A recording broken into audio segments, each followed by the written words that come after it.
After years of waiting, we were excited to be expecting our first child.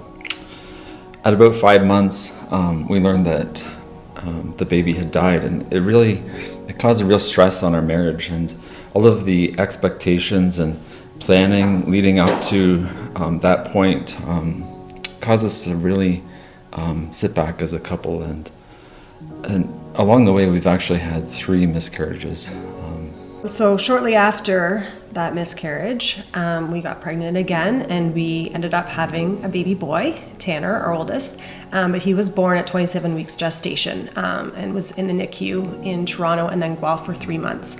So that was, very stressful again on our marriage, because there was a lot of that time where we didn't know how Tanner, if he'd be okay, what the long-term implications would be, and then we had a son who was an hour and a half away in a hospital. It was, again, stressful on our marriage. So a common problem with premature babies is ADHD. So he has ADHD, he has hearing loss and he has eye problems. But otherwise, you wouldn't even know he was preemie.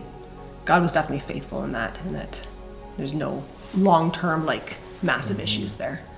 Our road really wasn't as we expected. But when we look back and really look at how God has been faithful in those trying times, it really helps us when we look at the future, the current situation, to be able to work as a couple and really to trust in God. Even looking back when we fell in love, it's some of those really positive times that help us as a couple through the current situations that we're working through. For us, the way that we've been able to overcome these issues in our lives and maintain a good marriage is through our personal faith in Jesus. And both of us, have really prioritized our relationship with Jesus and made that number one. When we're in a current situation, we can remember that in the past, God's been extremely faithful, and that really has been a source of encouragement, a source of strength for us to remember that God helped us through the past, and He is there in the current, and He's going to be able to get us through it. And He knows what's going on. It's not news to Him that, we're having a struggle.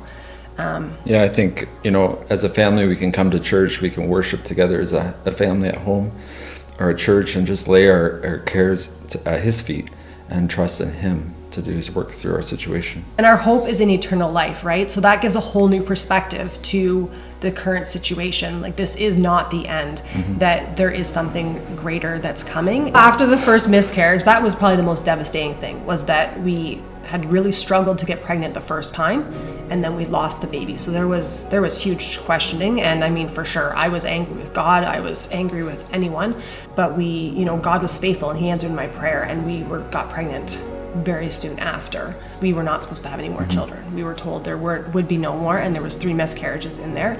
God gave us, that was my heart's desire. I cried myself to sleep more nights than I can count, because I wanted that baby so desperately. God answered prayer. So our hope is in Jesus.